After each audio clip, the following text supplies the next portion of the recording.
Tad sveiki vēlreiz, esmu Montis, esmu datu zinātnieks, bet šodien pastāstīšu vairāk par šo moderno rīku pielietojumu un kāda ir mūsu pieredze un atziņas izstrādes procesā, kā lai saka, mēģinot izmantot šīs tehnoloģijas, cik vien iespējams, tā kā uz maksimumu mēģinot, principā. No sākuma būs arī daži ievadvārdi par to procesu, varbūt kopumā, lai pastāstītu, bet tad, sēdīšos pie datora un mēģināsim kopā izveidot kaut kādu nelielu aplikāciju ar tādu demonstrāciju, lai varbūt saprastu, kā tas ir, jo varbūt kāds no klātesošiem ir pamēģinājis ikdienā tās platformu un kaut ko uztaisījis. Es runāju par tādām platformām kā Lovable vai Replit vai Bolt vai tam līdzīgi. Ir kāds, kaut ko es redzu, ka dažas galvas ir, kādam kādas idejas ir. Bet, tie, kas nav, tiem varbūt grūti iztēloties, kā tas ir, es tur rakstu un pēkšņi ir lietotne gatava. Bet tad mazliet par to procesu. Man prezentācija būs angliski, jo gatavotu arī priekš konferences Portugālē pagājušā nedēļa, bet stāstīšu, protams, latviski. Varbūt mazliet par to vibe coding, kā lai saka, vārdu izcelsmi. Ir tā sajūta, ka tas ir kaut kas jauns un tagad skaļš, un ja jūs tur LinkedIn lasat vai kaut ko tam līdzīgu, tad tur visur tiek šie vārdi lietotas. Bet šīs īstenībā ir pirmais, kā lai saka, tweets no Andreja Karpatī, kurš ir izstrādātājs, kurš ir īstenībā no OpenAI un pirms tam no Tesla, tāds viens no pamatlicējiem dažādu tehnoloģiju pirmlicējs. Tad īstenībā tas, kā viņš definēja un no kā pacēlās un kā lai saka, aizgāja šī frāze, ir, ka viņš vienkārši ietvītoja, kad tur vakaros lietoju šos rīkus, kurš priekš manis raksta kodu, kur domāts, ka tu tur kaut ko uzraksti, viņam paprasi, viņš tev pasaka, un tad tu tur pārbaudi to un palabo. Bet es sāku tur visus spiest tikai accept, un lai viss iet tālāk uz priekšu, un priekš tādiem viņš saka, un kā viņš pats saka, priekš tādiem maziem projektiem vai, kā saka, izmetama koda vai lai kaut ko izmēģinātu vienreiz, kur varbūt tu vari izlaist dažas no tādām enterprise software development praksēm, tam līdzīgi, ka ļoti labs rīks. Un tad, principā, kā es to vairāk definēju, ka tas ir, principā, lietot mākslīgo intelektu kā tādu abstrakcijas līmeni starp tevi droši vien kā izstrādātāju vai produkta plānotāju un kodu, kur tu tam mākslīgam intelektam dod arvien lielākus un lielākus uzdevumus, principā to koda pārbaudi tādā pirmajā iterācijā, teiksim tā, veids arvien mazāk un mazāk, un rēķinies, ka tas, ko tu veido, droši vien ir drīzāk tāds pārbaudījums vai testa vai pirmā iterācija, lai vispār saprastu, vai no produkta ir jēga un priekš tādiem lietojumiem. Tādas apmēram ir arī mūsu atziņa kopumā. Un, ja mēs paskatāmies uz, kā lai saka, šīs platformas šobrīd, pameklē kaut kādas tur AI platformas vai vienkārši meklējot uz atslēgas vārdiem vibe coding, tagad jau visu sauc par vibe coding. Visur, kur ir AI assisted, tas ir tāds populārs termins, bet principā, ko tas nozīmē? Tad ir šādas platformas, kā šodien mēs arī paskatīsimies demonstrācijā Lovable, un ir vēl arī daudzas citas, tur ir Bolt, Replit un tā tālāk. Dažas no viņiem ir vairāk fokusētas uz tādiem produktu orientētiem cilvēkiem, drīzāk biznesa analītiķiem vai varbūt kādiem vadītājiem. Un daži no šiem rīkiem joprojām ir pilna koda rediģēšanas iespējas, bet tu kā izstrādātājs tātad īstenībā visu dari caur šo dabīgo valodu, kuru tev mākslīgais intelekts translē izmaiņās kodā, un tu varbūt tad pievērst, kā saka, vairāk uzmanību un tiešām skaties uz koda lietām. Bet es teiktu, ka tas tāds spektrs ir šis gals, kurš ir pavisam vairāk varbūt fokusēts uz pat noklusēti nerādām kodu. Mēs vispār par to neliekamies nezinas, mēs tikai rakstam kā no lietotāja puses, tur gribu podziņu, kas dara to vai šito, un viss maģiski notiek, un gandrīz vienmēr pareizi. Un tad varētu likties, kad viss ir tā kā bildītē augšā apmēram, ka paprasa mākslīgajam intelektam uzbūvēja man aplikāciju un tur atteja no datora, aizvei tur uztaisi kafiju, apēt bulciņu un viss labi. Varbūt kādreiz arī drusku ir tā, bet arī daudz ir populāri tas otrs gals ar tiem jokiem, kad tu uztaisi to kaut kādu lietotni, bet pēc tam tev tur kļūdas un labojumi un tehniskais parāds, tech debts rodās, tam līdzīgi. Tā kā patiesība droši vien ir kaut kur pa vidu. tas, kā es uz to skatos, kā izstrādātājs, kurš bieži strādā tādos prototipu vai jaunu produktu izmēģinājumu produktos, tas ir fantastisks rīks, lai ātri notestētu ideju un saprastu, kādai viņai tieši jābūt un kādu te kaut ko vajadzētu. Un var ļoti izmantot tos efektus, ja, ka tu esi izvēlējies platformu, ja, un principā seko šiem 4 soļiem, ka tu ar dabīgo valodu un citreiz kaut kādiem papildu materiāliem, ja tas īstenībā var ir papildus failiem, screenshotiem, pieminot līdzīgus rīkus, varbūt kā tu centies, tu saki, tur izskats kā tur Jira, tur stils kā tur no Twitter, nu apmēram tā, ja, var pieminēt. Un tā platforma ir kaut kādā ziņā gana gudra, vai tas daļa no tā General Artificial Intelligence ir gana gudra, ka viņi saprot šādas cilvēka līmeņa aprakstus diezgan labi. Un principā tu veic šo kodu ģenerāciju, palabo, izlabo, uzlabo, un ļoti ātri nonākt līdz gandrīz strādājošam produktam, varētu tā teikt. Ja? Un, principā, šādus iterācijas sakot, es uz to vairāk skatos kā tādu izpētes, tādu discovery, exploration stila procesu, kā saprast, kādam īsti tā lietotnē ir jābūt. Jo es domāju, ka mēs visi esam sastapušies ar to, ka, ja tu iztēlojies kādu produktu un uzraksti viņam dažas funkcionalitātes, pamata lietas, un tad pēkšņi redzi, kā tāds izskatās, tad saproti, nē, vajadzēja pavisam savādāk. Bija jābūt apam, vai vajadzēja uz mobilā, vai viss tur vizuāli tur otrādi, vai stilu citādi, vai tam līdzīgi. Un īstenībā parādās ļoti daudz tādu slēpto nepieciešamību, kas ir aizmirsts pateikt, vai nepateicām, ka industrijā parasti lietojam šādi vai sarindojam citādi, bet likās, ka tas pašsaprotami, bet kaut kā paslīdēja garām. Un šādi ātri veidojot aplikāciju un uzreiz ar klientu apskatoties klāt, vai ir pareizi, vai jā, nē, daudz vairāk iziet šos ciklus, kad mēs validējam, vai mēs būvējam pareizo lietu. Un tas ir priekš manis tas ir tā galvenā lieta. Šeit ir mazliet tāds citā stilā, bet apmēram tas pats slaids, ko Aldis rādīja par to mūsu izstrādes procesu, kādu mēs esam sekmīgi pielietojuši.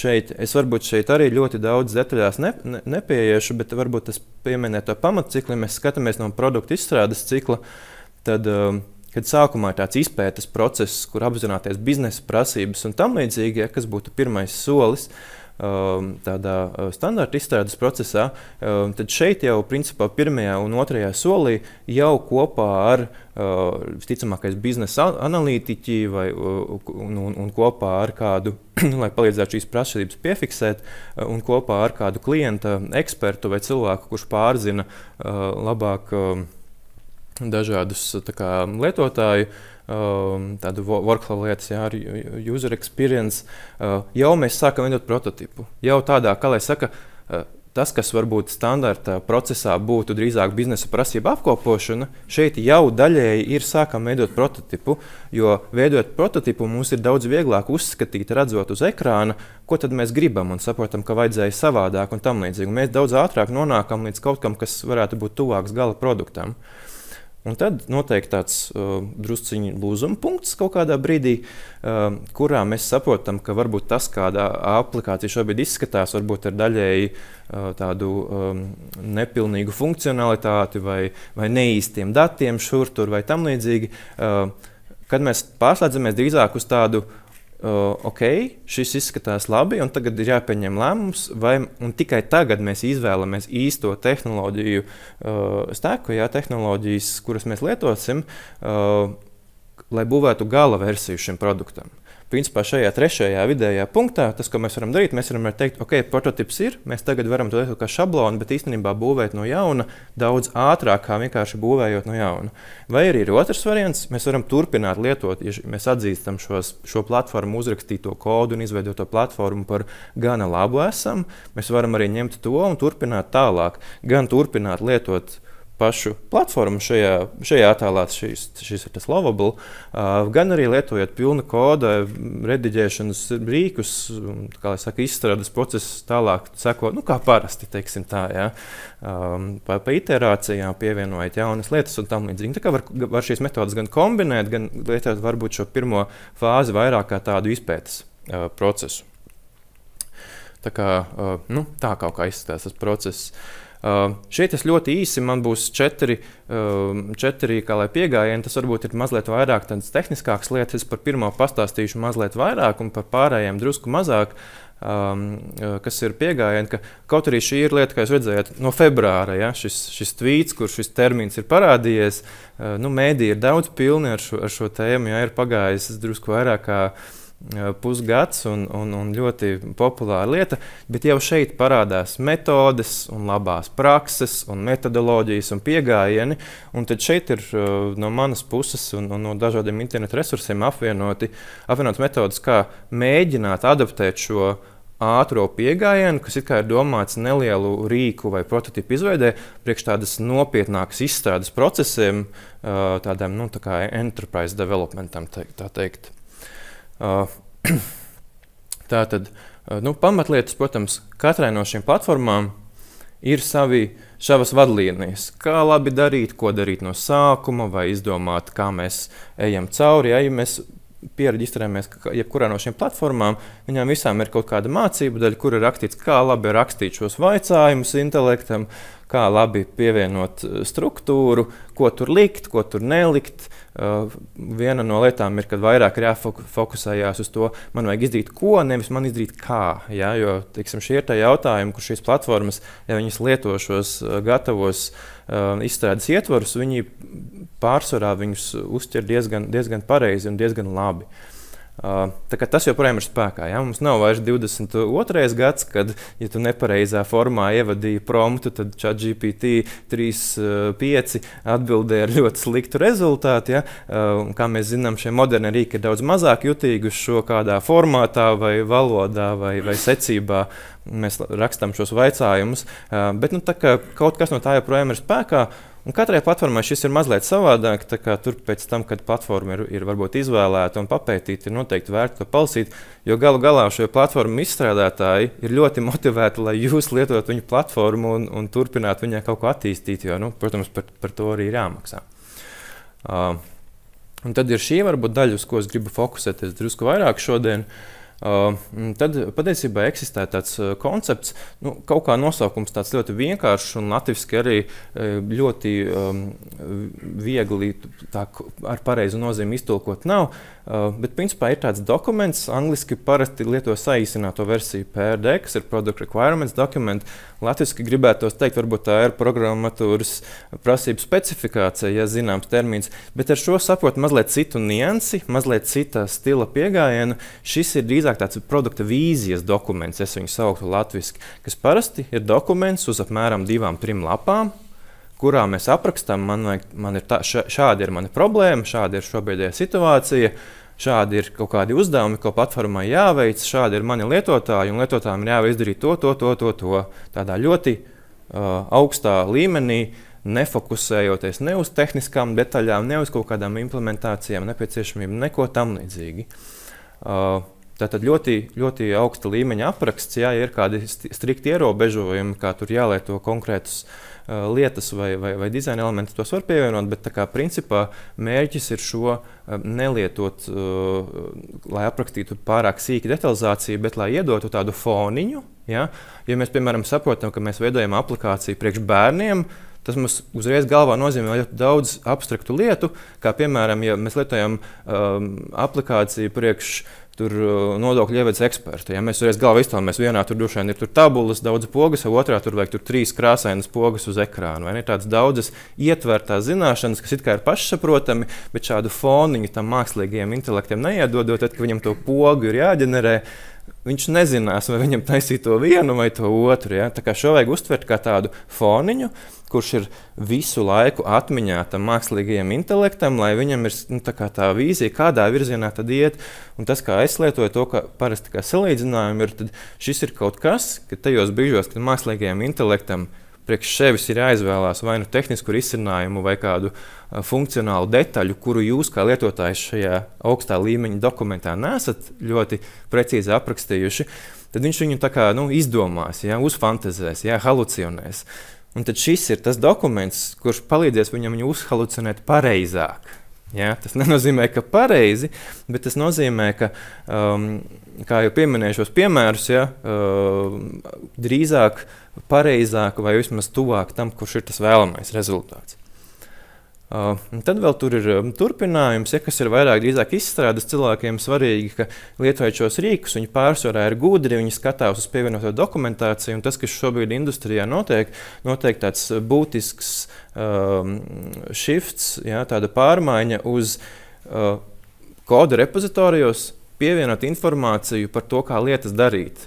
Bet šī informācija nevis ir domāta jūsu junioru kolēģiem vai citiem izstrādātājiem aprakstīt, ka tāda specifikācija, bet šī informācija ir domāta, lai tad, kad mākslīgais intelekts labo kaut kur jūsu kodu, viņš automātiski skatās uz failiņiem, kas ir blakus, kur ir aprakstīts, kā pareizi darīt lietas, un dara tā. Tās ir tādas instrukcijas, kuras tad, kad tas kods tiek ģenerēts, tiks ņemtas vērā. Un tas ir izstrādātājiem svarīgi arī principā veids, kā ar lielāku varbūtību iegūt, ka šis uzģenerētais kods ir tur pareizs un lieto labās prakses un seko citām vadlīnijām, jo citreiz, jo citādi praksē ir dažādi. Un tad ir vēl viens vēl augstāks, kā lai saka, vai dziļāks līmenis, tīri vairāk no izstrādes procesa, ka jau parādās arī tādi pavisam frameworki un rīki, kas ir domāti tādai specifikāciju vadītāji izstrādē. Ja, tas termins specification driven development un arī test driven development īstenībā eksistē jau vairāk kā 20 gadus, bet šī ir varbūt lieta, kas priekš mākslīgā intelekta ir svarīgāka kā kaut kādā ziņā kā priekš cilvēka, jo tas, ko mēs redzam, ir, ka daudz ja mēs kaut kādu funkcionalitāti vai lietas varam aprakstīt gana sīki un sadalīt lietas gana mazos uzdevumos, īstenībā šos mazos uzdevumus mākslīgais intelekts risina labi. Un tā kā izstrādātājiem tas nozīmē, ka izstrādātājiem ir vairāk jākļūst par arhitektiem vai produktu būvētājiem un varbūt mazāk tieši konkrētās kodarindas jāraksta. Tā kā dažādi pieejami, tas ir vairāk varbūt drusku izstrādātājiem svarīgi.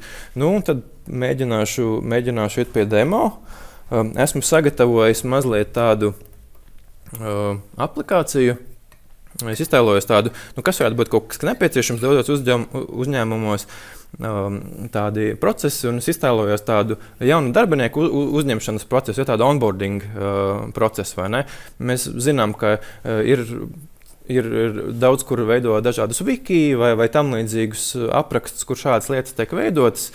Citi lieto kaut kādas gatavas platformas, bet paskatīsimies, iztēlosimies, ka mums ir dažādi darbinieki, tāduši un arī ir kaut kāda biznesa vai IT kompānija, un šiem lietotājiem ir kaut ko nepieciešams palīdzēt, sekot tādam onboardēšanās procesam. Tad es pārslēgšos uz šo platformu. Tad šajā demonstrācijā es lietošu šo Lovable izstrādes platformu. Kā jūs redzat, interfejs, un tas visām šīm platformām ir kopīgi. Interfejs ir, jūs esat lietojuši ChatGPT, Gemini, Groku vai ko vēl tur. Visās apmēram šādi. Ja? Tur ir viens čata lodziņš, kurā tu kaut ko ieraksti. Un šeit jau es esmu drusku pasteidzies un drusku sagatavojies priekš demonstrācijas, bet principā, ko es veidoju, es rakstu angliski. It kā teorētiski vajadzētu visam strādāt labi arī latviski. Neesmu mēģinājis dziļi praksē, bet lielajiem modeļiem jau ir diezgan vienalga tādās vienkāršās lietās runājot, kādu valodu tiek lietot, bet es pieturos pie angļu valodas ikdienā izstrādes procesā, tāpēc arī šeit. Tad, ko es šeit vaicāju? Šeit vaicāju, tur izveido man tādu iekšēju rīku, onboarding aplikāciju. Šeit priekš demo iemesliem es saku, ka autentifikāciju netaisīt īstu, ja, bet pārējās lietas aplikācijā būs īstas. Vienkārši gribu ātri slēgties starp dažādiem lietotājiem, lai pārādītu šos skatus. Bet tātad aplikācijas mērķis ir būt šīm onboardēšanas procesa palīgam, ja, kas palīdz lietotājiem iejusties sistēmā, saprast viņu darbu atbildības, kaut kādu informāciju, kas ir papildus nepieciešama. Un tad lietotājiem atkarībā no viņa lomas vai amata ir pieejama dažāda informācija. Un, protams, ir kaut kāds administrācijas panelis, kur varbūt mēs varam izsekot, kurš tad ir izgājis, cik tālu tu apmācība un kaut kā tam līdzīgi. Nu, tad es šeit spiežu pogu ģenerēt, ja? Un es to esmu jau izdarījis, lai man nebūtu jāgaida, jo pirmo reizi tas prasa kādas minūtes 5. Ja? Varbūt šajā gadījumā es gribēju mazliet pasteikties, un es esmu izdarījis šo komandu. Es burtiski neko īpaši vairāk neesmu darījis, kā nospiedis šo. Ja?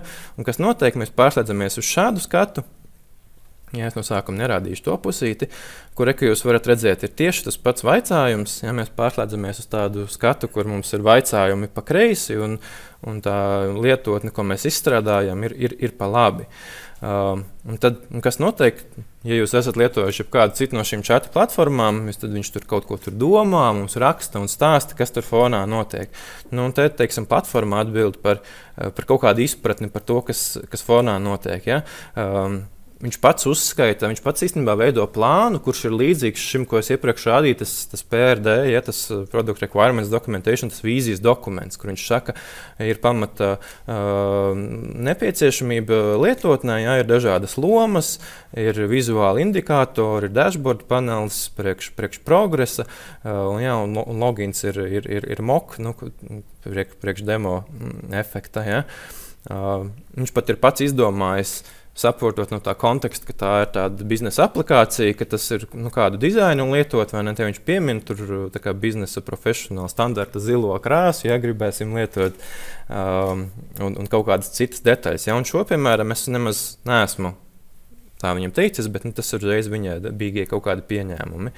Tad viņš izbūvēja kaut kādu pirmo versiju. Patiesībā, ja mēs šeit redzam, īstenībā viņš ir uzģenerējis 12 koda failus. Apakšā redz, kur ir programmas izstrādes kods, ja izskatās kā React aplikācija lietotne. Un tā tālāk. Nu, viņš arī apraksta tur procesu, un viņš patiesībā iesaka kaut kādus nākamos soļus. Nu, es patiesībā tā arī vēl vienu solīti vēl esmu pateicis uz priekšu, lai viņš tur pieslēdz datubāzi. Es arī šo atļaušos izlaist. Es saku, bet burtiski man tur vēl viens prompts pa vidu, kur es tā kā vaicāju pievienot tur to datubāzi pareizi. Es gribēju pārliecināties, lai man priekš demonstrācijas strādāt. Nu, un tad parādās pa labi blakus, ja, tur pēc 5 minūtēm parādās lietotnīte. Ja. Ko mēs te varam izdarīt? Es iešu, kā saku, lietotājs nav īsts, īstenībā var rakstīt vienalga kādu lietotāju, es izvēlos administrētāju lomu, un nospiežu iet sistēmā, ko es redzu, man izveidot vienkārši lietotni, kas no administrētāja skatu punktu ir redzu, kāda man ir lietotāja sistēmā, ja. Es redzu viņu kaut kādus statusus, arī šīs lietas es neesmu prasījis, es viņus mierīgi varu pamainīt, bet sistēma uzreiz domāja, ka šis ir administrācijas panelis, uzreiz tātad intelekts domāja, kas administrācijas paneļos ir tipiski. Kaut kādi statusi, kaut kāds dashboards, kas varētu būt svarīgi onboarding aplikācijā, redzēt, cik lietotāji šobrīd tur ir, cik ir pabeiguši, ja, cik varbūt šodien ir aktīvi. Un te jau attiecīgi redz par katru lietotāju, kur es esmu jau vienreiz ar sevi pat bijis ielogojies, viņš ir izdomājis lietotājus, kādi, jūs pajautājat to, kādi tad ir sistēmā un cik tālu ir solījuši. Ja, un te pat patiesībā uzreiz pa lomām ir kaut kāds sadalījums, un tam līdzīgi, tā kā tā. Tas ir no tādas administrācijas viedokļa, bet varbūt kā tas izskatās no lietotāja viedokļa. Ja, es izvēlos savu izdomāto lietotāju, kas es tur biju, kaut kāds tur, laikam, admini iepriekš. Nē. Labi, ierakstīsim vienkārši kaut kādu tur izstrādātājs. Un tas, ko es redzu, īstenībā ir izveidot tāda vienkārša aptaujas stila lietotne, kurā rādās mums tādā ļoti primitīvā apmācību platformā, rādās solīši, kuriem mēs varam sekot. Ja, mums ir dažādi solīši, mēs varam katru no šiem soļiem izpildīt un apgūt. Šeit ir ļoti primitīvi, ja tie ir vienkārši pieminēts, tur apgūsti konkrētas tehnoloģijas. Šis izskatās tā kā priekš web izstrādes kāds lietotājs, kur mēs varam sekot pa solītim cauri. Te, protams, varētu pievienot, kā saka, īstu informāciju. Pievienojies, tur sistēmu uzinstalē no šejienes, tur repozitorija pieejas ir šeit. Šī ir demo aplikācija, te varbūt nav tik pilnvērtīga tā informācija, protams, bet principā esam dažās minūtēs ieguvuši lietotni priekš tāda izstrādātāja, tāda super vienkārša, es pat teiktu pārlieku vienkārša lietotne priekš tāda onboarding procesiņa, bet nu labi. Tas varbūt ir tāds nultais solīts, ja mēs paskatāmies tur no cita lietotāja puses, tur citam lietotājam ir cits saturs, arī šeit ir tādi muļķīgi 4 soļi, ļoti, ļoti vienkārši, bet tā tad īstenībā lietotne ir gatava. Un tagad, ja es tā paskatītos un padomātu, ko es tur vēl gribētu pievienot. Es tā paskatos, piemēram, šeit, ja es runāju par satura pievienošanu, tas, kas apakšā notiek, tas ir ne tikai tāda lietotne, kas ir vizuāli, bet tur ir īsta datubāze, īsta pieslēgšanās datiem. Ja es nebūtu pajautājis, būtu pat īsti lietotāji, bet es speciāli pajautāju lietotājus taisīt, lai es varu ātri pārslēgties. Un dati ir īsti. Un ko tas nozīmē? Tas nozīmē, ka es patiesībā varu arī turpināt pielāgot un strādāt ar šo sistēmu. Es arī esmu šeit mazliet sagatavojis sev pats promptus, lai man, kā lai saka, viņus nebūtu jāraksta. Bet, teiksim, ko es gribētu uzlabot? Es gribētu uzlabot šo izstrādājumu. Es skatos, te tas saturs, tāds prasts, jā. Nenoteikti īsts, vai ne? Bet es gribētu pievienot īstu man interesējošu informāciju. Tātad šeit es, piemēram, turpinu teikt, ok, izskatās labi, bet tagad uzlabosim to izstrādātāja gadījumā to saturu, kas šeit ir redzams. Ja, šis saturs ir tāds ļoti vienkāršs. Un šeit es rakstu pievieno vēl onboarding soļus, kas ir saistībā ar dažādiem cilvēku skilliem, ja, kas ir sazināties ar kolēģiem un vadītājiem. Un vēl pievieno konkrētu informāciju. Teiksim, šeit es turpināju to AI uzsākto virzienu, ka tas ir web izstrādātājs. Es saku, labi, kur mūsu kompānijas atzītie materiāli vai kursi, ko jāaiziet, ir šitien es iekupēju kaut kādus pirmos no interneta, bet tie ir īsti linki. Un tad es viņam paprasu to, paskatīsimies, ko tad viņš tālāk darīs. Protams, jāpagaida katru reizi ir. Droši. Tas ir izdarāms ar bezmaksas versiju, vai tur jāpērk jau abonēšanu? Aigars, man liekas, mazliet pastāstīs vairāk par izmaksām, par platformas lietojumu, bet platforma ir ļoti mazā apmērā lietojama bezmaksas. Tur man šeit kaut kādi daži vaicājumi dienā vai tam līdzīgi. Un tālāk jau aiziet tur maksas plāni, un tur atkarībā no tā, cik daudz grib viņu lietot, vairāk vai mazāk, tur ir attiecīgi pieaug tās izmaksas tā tālāk. Bet, teiksim, priekš šādas pirmās versijas, tas, ko es biju pasācis darīt ar bezmaksas versiju, bija tur piekdienas rītā, kad mums ir tāds kafijas sazvans ar kolēģiem, pa tiem pāris promptiem, ja, katru nedēļu, un beigās ieguvu citu lietotni, bet arī kaut ko līdzīgu. Bet, paskatīsimies, kas tad šeit tālāk aizgāja. Mēs patiesībā redzam, ka no tāda izstrādes viedokļa viņš ir apakšā rakstījis tur skriptu, kas ir pievienota informācija, jo tā informācija, lai ieiet datubāzē un tam līdzīgi. Un tagad vajadzētu būt, ka šim izstrādātājam, ja, ir pamainījies tas saturs šeit. Ja. Mēs redzam, ka tie iepriekšējie soļi, kas ir joprojām ir, bet viņi ir jau izpildīti. Bet te ir parādījušies jauni soļi, kurš ir apmēram tas, ko es pieminēju. Ja, tur kaut kādi pievienot kaut ko par kolēģi iepazīšanos vai ne, un saprast, kas ir kaut kādi key lietotāji komandā. Es redzu, ka šeit patiesībā ir formatējuma drusku problēmas, ja tie plāna punkti droši vien vajadzēja būt katram jaunā līnijā. Un šeit vajadzētu būt, ka ir pēdējais jaunais, ja, kur ir patiesībā tas saturs, ko es viņam pieminēju, kas ir iepazīties ar oficiālā dokumentāciju, kaut kādas key lietas no React izstrādes platformas, un tam līdzīgi tas viss ir pievienots. Okay. Patiesībā esmu atjaunojis saturu, lietojot šo pašu platformu. Nevis kādu saturu pārvaldības problēmu. programmu. Bet tagad paskatīsimies, labi, saturs esmu atjaunojis, bet es varbūt gribētu to izskatu pamainīt. Pirmkārt, tāpēc, ka man liekas, ka uzsvaram vajadzētu būt uz šo aprakstu. Tas apraksts ir šeit tāds neliels lodziņš un daudz vietu aizņem visu šie soļi. Es gribētu to pamainīt. Un, teiksim, nākamā lieta ir, es iekopēšu šeit, iztēloties, ka tagad to ātri ierakstu. Bet tātad es prasu uzlabot izkārtojumu, un es gribu pievienot šos soļus, ko es šeit redzu lejā, kā tādu checklistu kaut kur sāniņā, jūt kaut kā nērti. Tur jāskrolē, es neredzu kāds process, un it kā progresa bārs ir topā, ir augšā.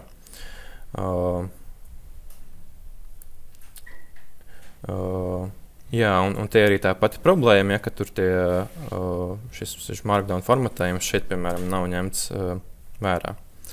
Teiksim, tagad ir tā izmaiņa, vai ne? Un, piemēram, šī lieta, vai ne?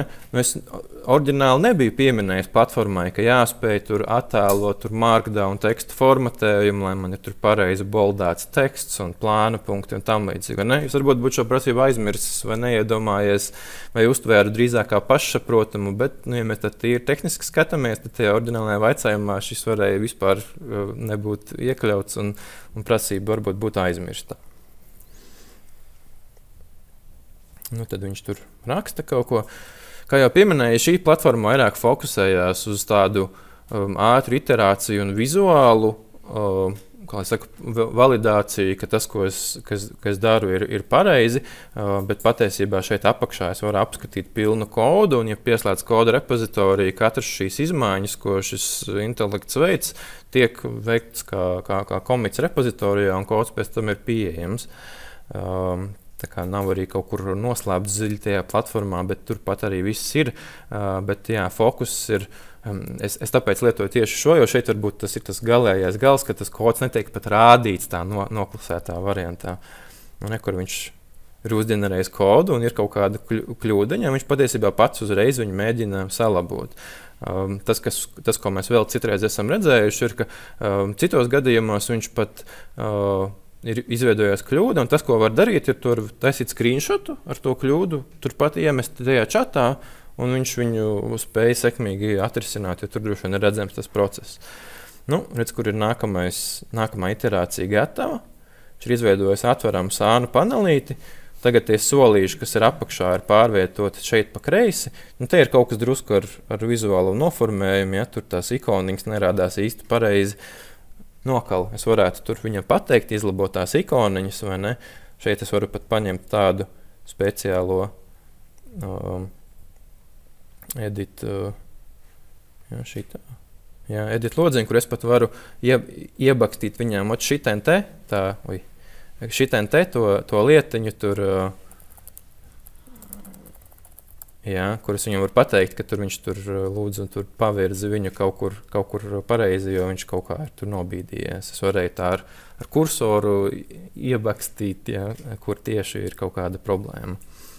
Jo citreiz tā aprakstot teikt, labi, šeit varbūt būtu vieglāk, bet es gribētu šito apmalīt mazāk, man teikt, tur pamat logam kreisajā pusē, un izstrādes viedokļi tas varbūt ir tam sānu panelim labajā pusē, un citreiz tādas lietiņas ir grūti pateikt. Bet labi, nākamā versija īsti līdz galam viņš drusku pamainījās, bet kaut kā līdz galam smuki nav. Labi, es lieki netērēšu laiku, bet, teiksim, to mēs esam izmainījuši.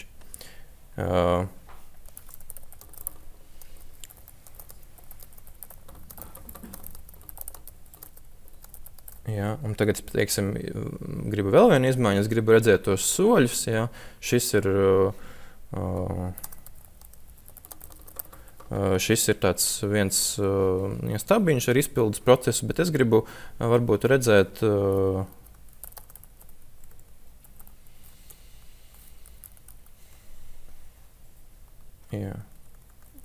mazliet palabošu, vai ne? Bet es, teiksim, gribēju to vizualizāciju drusku savādāk. Arī saprast, ka es negribu vienkārši stabiņu diagrammu redzēt procesam. Ja es to nebūtu redzējis, es varbūt uzreiz nezinātu, ka es gribu citu pielietojumu. paskatīsimies, pārveidošu to par ir tāds steperi, ja tāds bieži lietots vajadzētu. Es ceru, ka viņš tur izveidos kaut kāds punktiņus ar līnijām pa vidu, bet, arī īstenībā nespecificēja, kā to izdarīt, bet kur viņš, teiksim, ir izveidojis jaunu, un šeit mēs redzam, ka īstenībā tā secība, ja es neesmu vidējo punktu izpildījis, bet ja es atveru to vidējo apmācību un, piemēram, beidzot izpildu, tad, es esmu izpildījis visus punktus. Teiksim, šeit tas man šķiet loģiskāk nekā tā līnija diagramma, jo es varu punktus pildīt arī neobligāti pareizā secībā vai atgriezties pie kāda iepriekšējā punkta. Tā. Teiksim, tas var būt tādi nelieli uzlabojumi šajā skatā. Tas, ko es vēl gribētu izmantot, paskatīsimies, man te bija plāniņš jau gatavs. Tas, ko es oriģināli arī vaicāju šai platformai, ir, ka patiesībā šos zināšanu bāzes dokumentus es varu apskatīt visiem lietotājiem, tā kā katram to viņa individuālo stāstu. Ja šeit mēs redzam tos 7 soļus, ko mēs papildinājam tam izstrādātāju lomai, bet īstenībā priekš citām lomām mums arī katrs ir savi soļi, un šitais ir tāds kopīgā zināšanu bāze priekš visiem lietotājiem. Un šis man, piemēram, liekas ok, bet es zinu, ka varbūt man parādītos vēl 5 lomas nākotnē vai tādā praktiskā pielietojumā. Un es gribētu uzlabot šo skatu, pievienojot tādu filtrāciju. Es varbūt gribētu iezīmēt vairākas izstrādātāju lomas vienlaicīgi. Varbūt, ka man parādās tur frontend, backend izstrādātāju loma vai kaut kas tam līdzīgs. Un tad es varu izveidot vaicājumu, kurš ir ok, un tagad šajā knowledge base lapā izveidot vienu sarakstu ar visām lietām un pievienot filtru skatu. Ja jau šis strādā kā tabi, ja es vienlaicīgi redzu tikai vienu, bet es varbūt gribu vienlaicīgi spēt iezīmēt vairāk kā vienu lietotāju. Piemēram, lai salīdzinātu vai apskatītos to informāciju.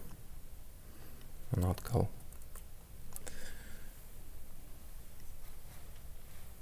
Drusku pagaidīsim.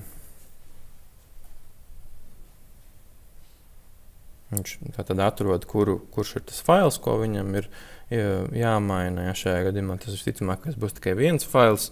Dažreiz saprotu, ka labāk kaut kāda funkcionalitāte arī, kas no izstrādes procesa ir tāda standarta lietas, varbūt iznest atsevišķi, varbūt ir uztaisīt standarta filtra paneli, ko pēc tam var pārizmantot vairākās vietās.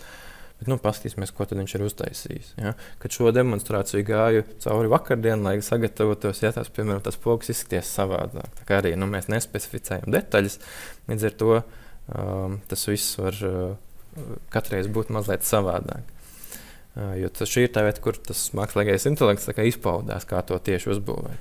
Piemēram, tur ikoniņas pievienot vai kopskaitu, es jau neko tādu neesmu aicājis. Un te, teiksim, ir tieši tā, kā es gribēju, ka es varu ieselektēt pa vienam šos lietotājus, es varu ieselektēt arī 2 vienlaicīgi, un tad redzēt, kā tad katram no viņiem tie soļi ir aprakstīti. Ko es vēl varētu gribēt šeit, piemēram, pievienot? No tāda administrācijas viedokļa loģiski droši vien būtu šeit varētu pievienot arī rediģēšanas iespēju. Šo es vēl neesmu izmēģinājis, šo es vakardien, kā es saku, neiedomājos, bet pamēģināsim. Tagad jūtos drosmīgs, kā saka.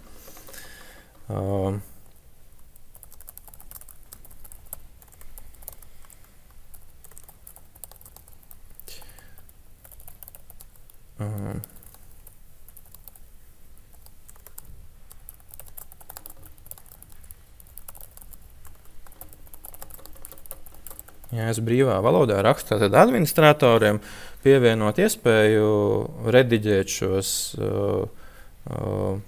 soļus no šīs zināšanu bāzes. Es ceru, ka nebūs demo efekts un šis tiešām nostrādās pareizi. Jo vēl jau vairāk, ja mēs demonstrējam, kā izstrādātāji tur lietot, ko mēs pazīstam, tad ir viens. Bet šeit es viņam paprasīšu 2 reizes šo lietu uzdarīt, viņš viņu varbūt arī izveidos mazliet savādāk.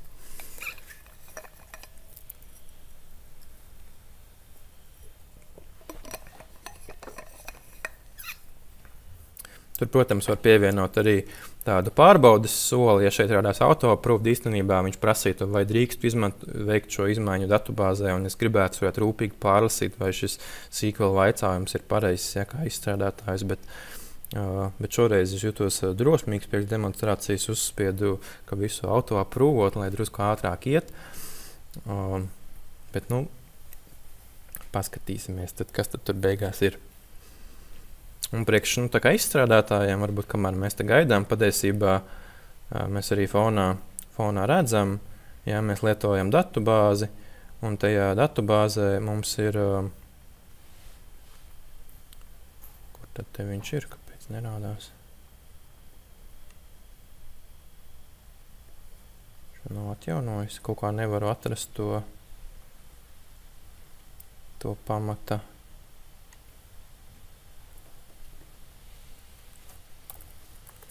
Nezinu. Labi. Vai viņš izveidoja? Pat paskatīsimies, es eju iekšā kā administrātors. Atveru knowledge bāzi. Vai viņš būs pārpratis?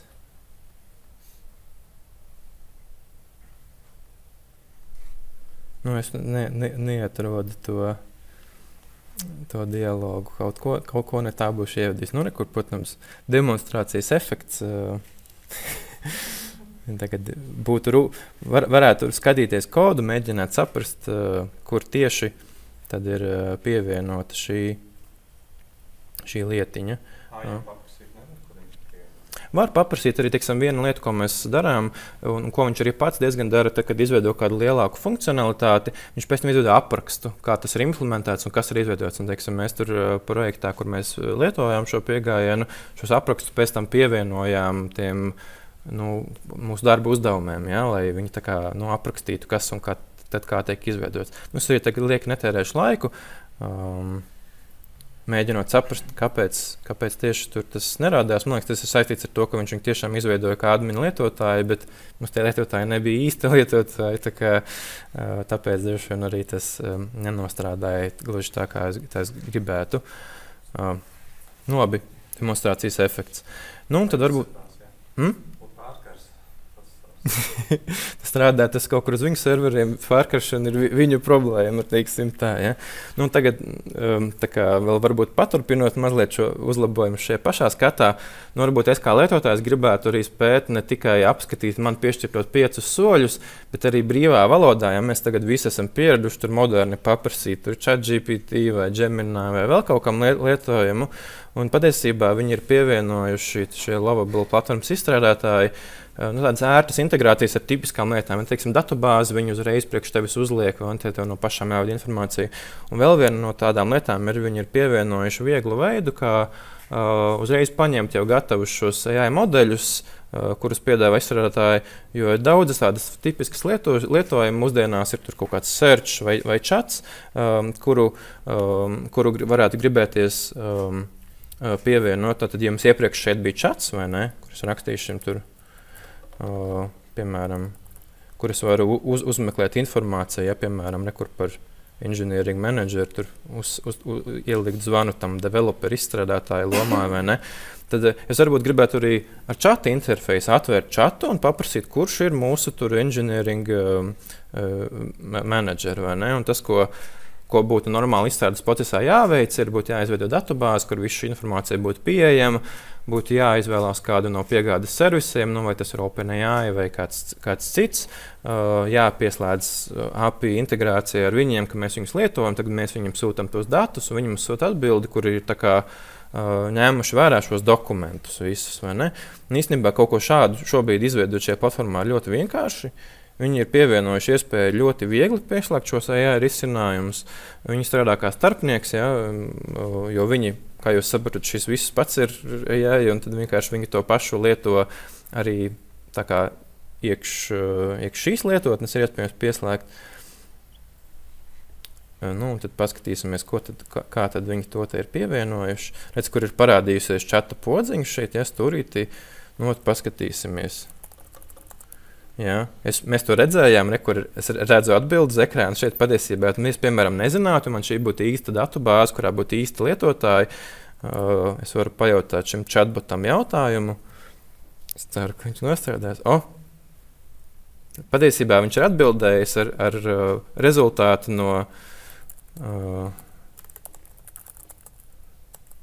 Jā, viņš prot atbildēt ar visu informāciju no visiem šiem lietotājiem. Tad patiesībā īstenībā ar pāris promptiem es esmu nonācis pie situācijas, kur man ir risinājums, kurš ņem visu mūsu šīs izdomātās kompānijas, izdomātā onboarding procesa informāciju vērā, un kur pat čata formātā var ar viņu sazināties. Ja? Un tagad es sāku domāt, varbūt patiesībā man to procesu, kurš bija tie steperīši un solīši, man varbūt īsti nevajag. Varbūt man ir jādod cilvēkiem pieeju, ja jums kaut ko vajag, prasat šim AI asistentu čatiņam tur fonā kaut kur, un viss, jā, un varbūt ar to pietiek. Tas tāds varbūt pēdējais solis, kas man bija plānā, varbūt kādam ir kāda ideja, ko šeit vajag obligāti pievienot šī lietotnē vai kaut kas, jo, ja ne, es varu arī turpināt, man vēl ir noslēguma slaids, kur es mazliet runāju par to, kur tad es uzskatu, kur šīs tehnoloģijas ies tālāk, vai kā tās ir pielietojums procesos, un dažas mūsu mācības, ko esam ieguvuši no izstrādes procesa. Jā, ir jautājumi. Ir. Jā, man jautājums, Monti, tu šobrīd rakstīji visu šo angliski. Yeah. Un visā tas frontendiņš, priekšstats bija angliski. Kā ir ar latviešu valodu, ja mēs rakstītu šo vaicājumu, to promptu latviski? Pamēģinām, jā. Lūdzu,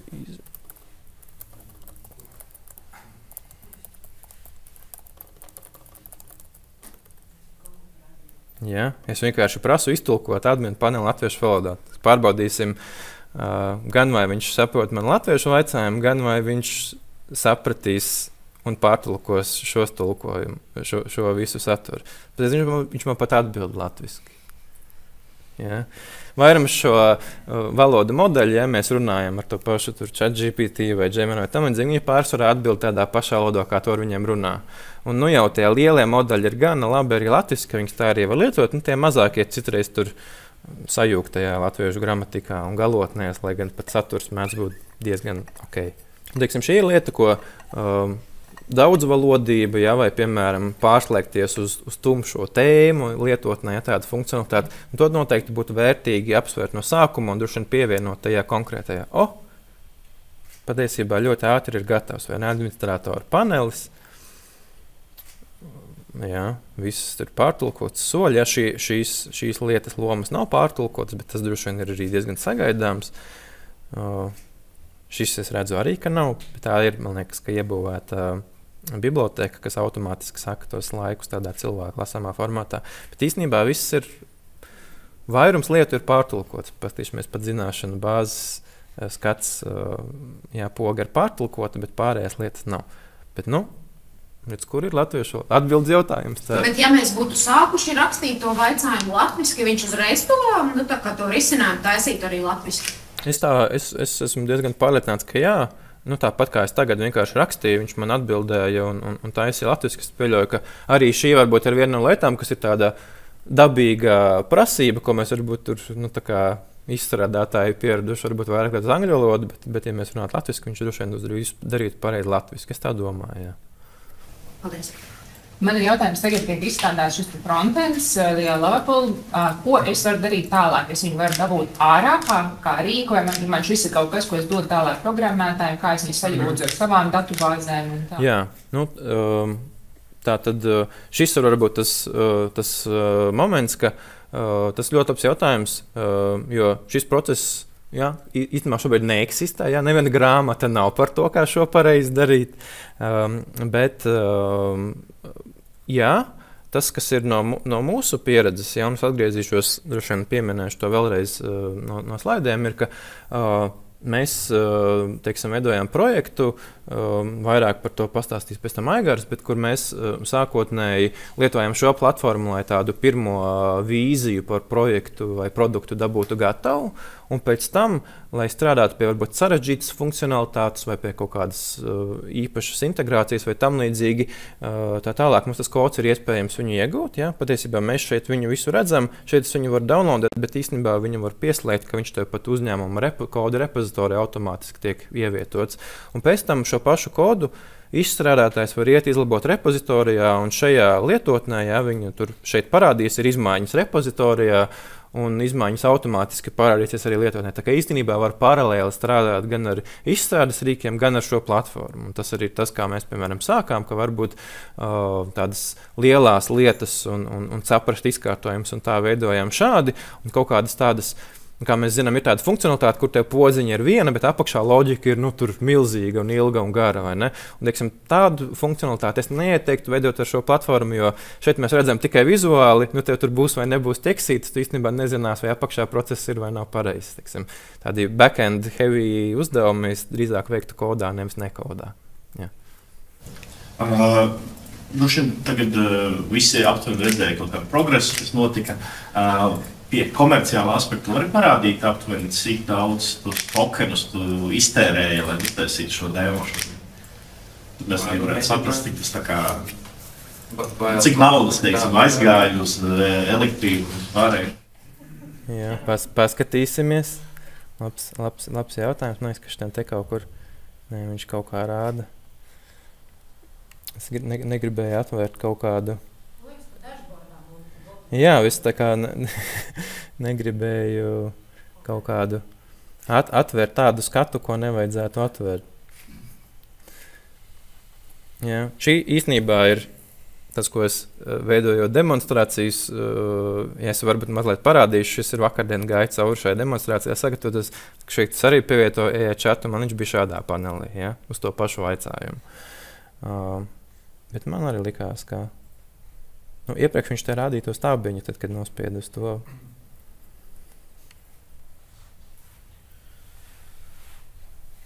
Ja? Patiesībā tātad šeit bija pieejami 200 tokeni šorīt. Es esmu iztērējis 15 tokenus. Un kas ir tokens, jeb kredīts?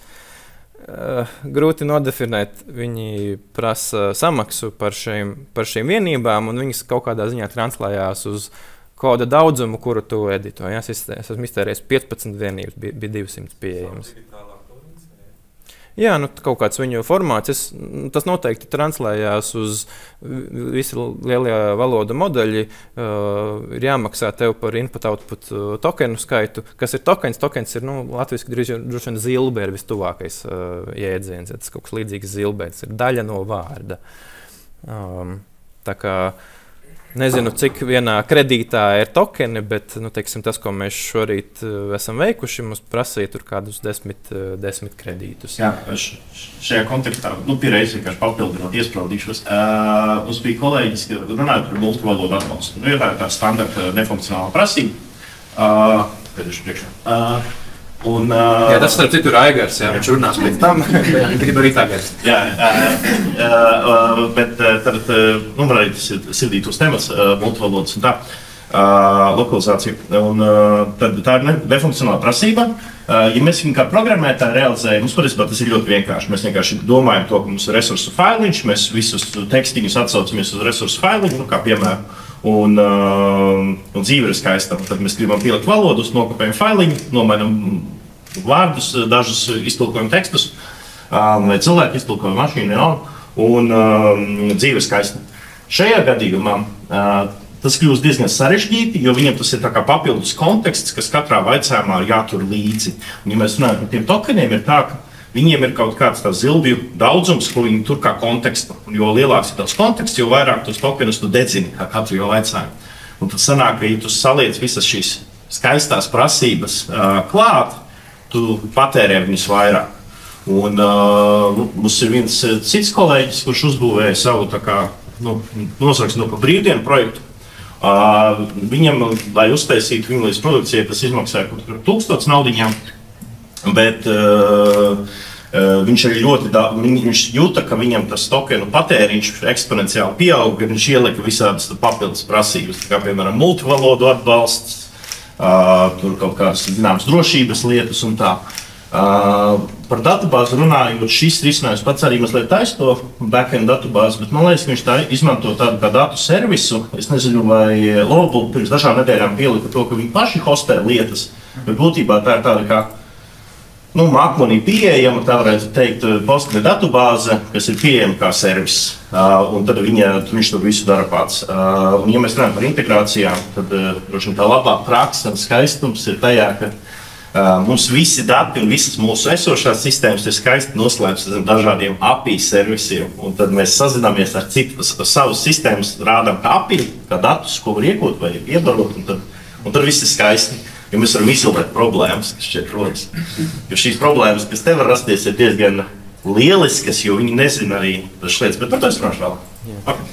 Jā, varbūt mazliet atgriežoties sekundi pie varbūt tā iepriekšējā jautājuma, kuras jautājums bija par datiem. Es tagad sapratu, varbūt ne līdz galam atbildēju, bet jā, īstenībā šeit ir pēc tāda korekta izstrādes procesa.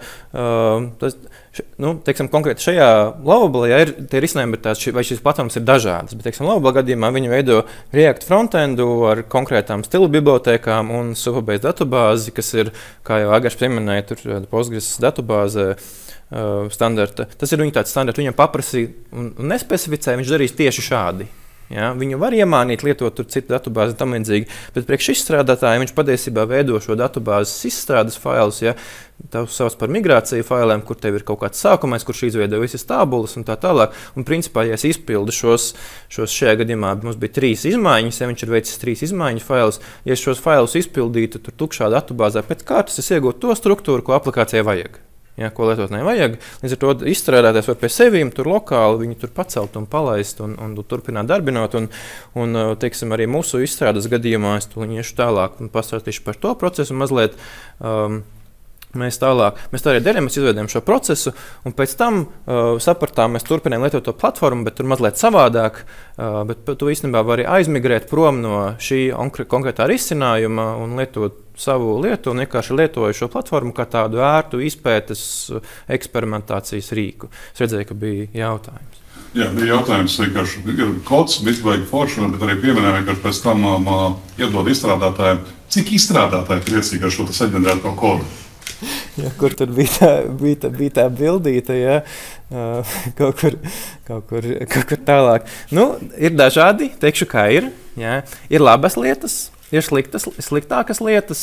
Tāpēc arī es pats kā izstrādātājs un piedaloties tādos projektos, kur ieteiktu tehnoloģijas, ja, es noteikti pats šo visu lietotu šajā izpētes vai tādā, saprast, kādu man to risinājumu beigās vajag procesā. Vai es viņu līdz galam lietotu tādā pavisam nopietnā jau tur produkcijas scenārijā, kur man ir tur biznesa kritiska sistēma, kur tam līdzīgi es varbūt mazliet baidītos kā izstrādātājs. Vai, teiksim, tas arī, par ko es stāstīšu vēl tūliņ pēdējā noslēdzošā stāstā, tādus mehānismus, kas palīdz to mākslīgo intelektu noturēt grožos, ja, tur vajag ieviest daudz, ja, jo es to salīdzinājumu lietoju parasti, ka varbūt, ka tev ir izstrādātāja komanda no 5 cilvēkiem, bet tas koda un koda bāzes apjoms iespējams ir tā kā no 10 vai 20 cilvēkiem. Līdz ar to īstenībā tie koda uzturēšanas mehānismi ir nepieciešami vismaz tādi kā šiem 20 cilvēku lieliem projektiem, jo viņus ir pat jāspēj uzturēt un pārvaldīt šiem mazākajai komandai, kas tajā pārvaldībā ļoti jāiegulda. Tāpēc arī es varbūt šos slaidus šeit vairāk tehniskākas lietas šos pirms tam izlaidu sīkajās detaļās, ir, ka īstenībā korekti ir pievienot instrukcijas šim mākslīgiem intelektam laicīgi, lai viņš šīs lietas ģenerē arvien pareizāk un pieturās pie labiem principiem, un to var veikt ar tām specifikācijām un ar to aģentu failu, ko tad pievieno. Tā kā jā, principā tas, kas arī šeit ir pieminēts, jā, no priekšizstrādātājiem šis viss nozīmē, ka atpazīt vai zināt, kas ir labi piegājieni, kas ir labs kods un tā tālāk, tas ir ļoti svarīgi. Un no izstrādātāja viedokļa iespējams tagad ir jāvelta proporcionāli lielāks laiks, lai ieviestu pareizas šīs vadlīnijas un principus un procesus, jo kamēr tev šis process nav, uzģenerēs tev 10 features, viņas būs pēc sliktā principa un tev jābūt 10 features, bet ja tu pie pirmās features veido code review un apskaties, ka viņš nepareizi tur kaut ko nedroši dara, pievienot to instrukcijai, tad ir liela iespējamība nākamās 9 viņš jau izveidos pareizi. Jā, es redzēju, laikam, ka bija roka vēl. Jā, vēl es saprotu, ka tajā Lovable tas kods tiek uztaisīts kā uz React bāzes. Sanāk, ka man tas developers arī ir vajadzīgs tieši, kas, prot, ar React strādāt. Jā, Lovable gadījumā tas ir Reacts. Ir citas platformas, kas piedāvā vairākus šos pieejams vai kas piedāvā pat jebkuru no tādiem risinājumiem. Jā. Bet industrijā vairāk vai mazāk Reacts ir vispopulārākais šobrīd šis rīks uzspiež. Jā, un šis arī ir tāds ļoti priekš viņiem mērķis risinājums, jau šis Reacts un tās UFBase datubāzes, tā kā standarta frameworks datubāze, kas ir pieejama online, viegli pieslēgties un nodrošina arī backend funkcionalitāti. Tas ir viņiem tāds super kombinācija, apsēdies, pieslēdz kredītkarti un nopērc kredītus un dari. Ja? Tev nevajag tur nekādas datubāzes, vietējās serverus, mākoņus. Nē, tu tur tikai platformā un viss. Un tas ir tas, kas arī ir ērti. Ja?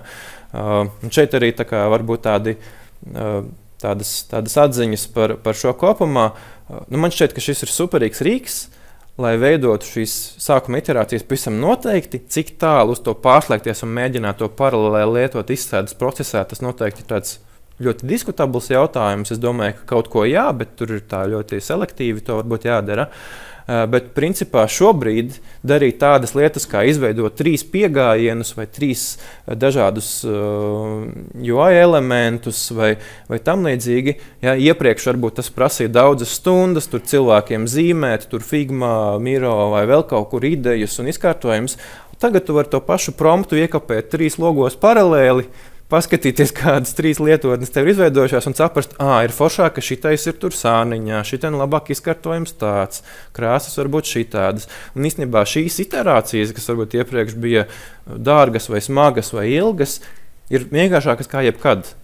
Jā, tādā daļā. Jā.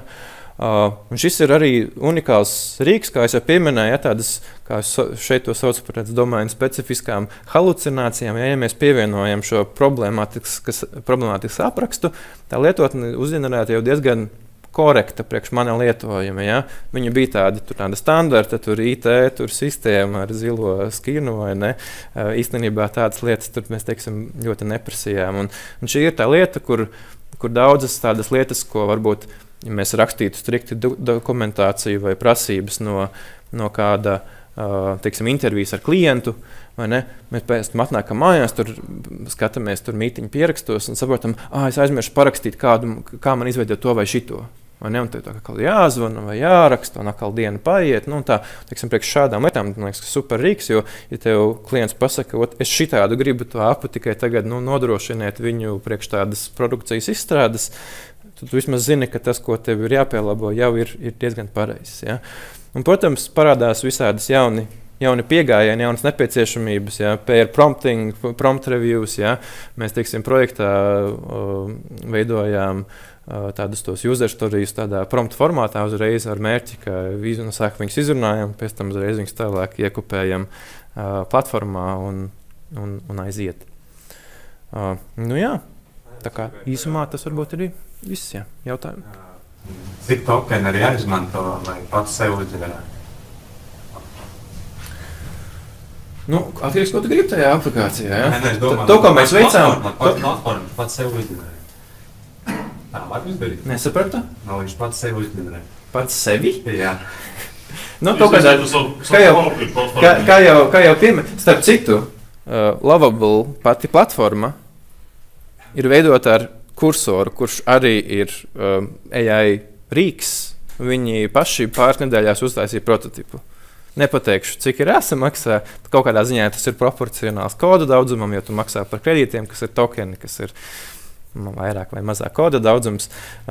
Bet kaut kā tā, teiksim, šo risinājumu, ko mēs izveidojam šorīt, varētu ar to bezmaksas 5 kredītiem, tur 2-3 dienās. Tas ir pāris promptu dienā bez maksas. Nu, ja tā nopietnāk grib lietot, tad, protams, ir jāpieslēdz kartiņu un tālāk kaut ko ir jāmaksā. Grūti pateikt, cik precīzi ieteiktu paspēlēties ar to bezmaksas variantu. Viņi tur brīdina un rāda, cik tu lietas iztērē. Tā kā, jā. Nu, noteikti lētākā vēl viens izstrādātājs. Nu, tas ir viss.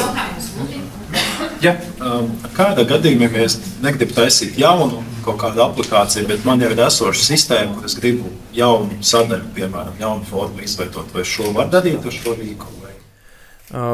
Es minētu, ka ja tā ir React lietotne ar līdzīgu tekstaku, tad iespējams izveidojot to repozitoriju un pēc tam uzliekot savu lietotni pa virsmu, varbūt, ka varētu.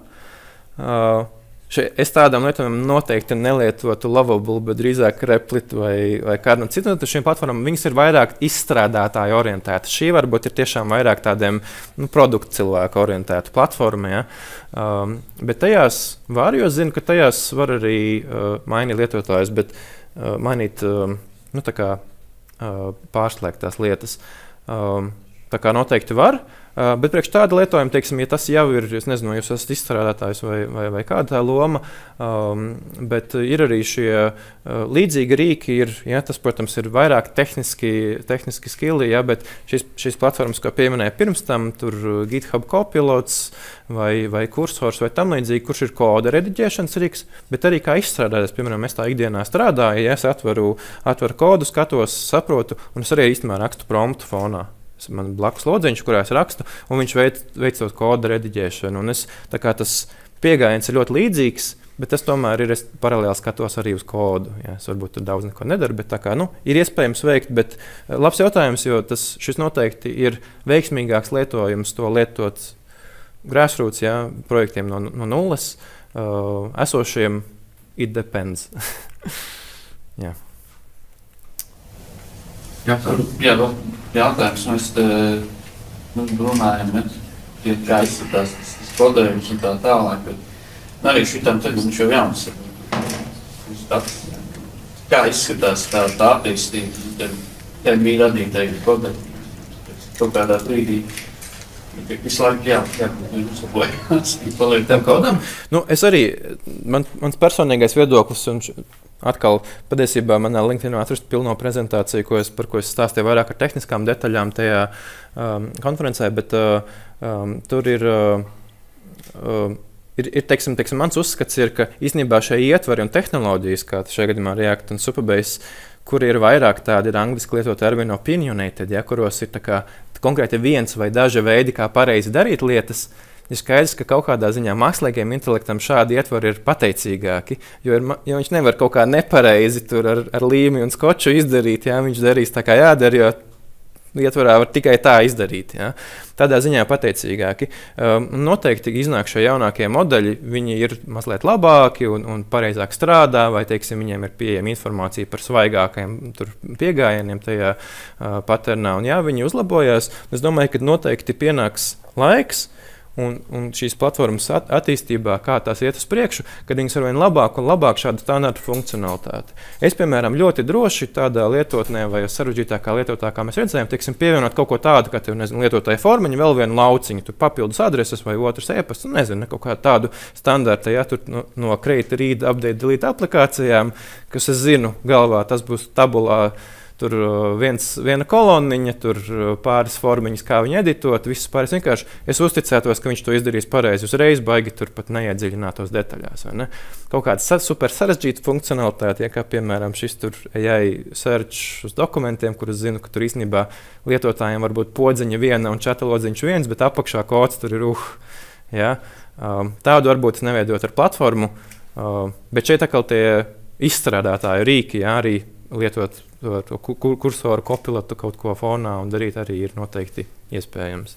Tā kā es domāju, ka tās platformas celsies, modeļi celsies, un es domāju, ka tie ietvari, kas būs pateicīgāki mākslīgiem intelektam, kaut kādā ziņā ir lielākie ieguvēji šajā, jo ja industrija virzās šajā virzienā, tad es vēl būtu gatavs gandrīz derēt, ka ja mēs pēc gada vai kaut kādā atvēram kādu no lielo ietvaru mājaslapām, tur React, Svelte, Vue.js, kaut ko tam līdzīgi, ka ka mēs tur varēsim nospiest podziņu, kur uzreiz tur startēs projektu tur kādā no šajām platformām. Un tas aģents un tas piegājiens jau nebūs instruēts no tāda Lovable trešās puses izstrādātājs, bet tas aģents jau būs instruēts no šī ietvara izstrādātājiem. Un kurš gan labāk zina, kā darīt lietas ietvarā, kā ietvara izstrādātāji? Principā tu kā izstrādātājs varbūt vairs nelasīs dokumentāciju, vai tavu dokumentācija būs outdated, bet tava mākslīgā intelekta dokumentācija būs perfekta. Un viņš līdz ar to arvien labāku kodu ģenerēs. Nu tā. Nu, sapņot skaisti, varbūt, varbūt tālāk tad turpinām. Paldies par jautājumiem. Būšu vēl riņķī, ja?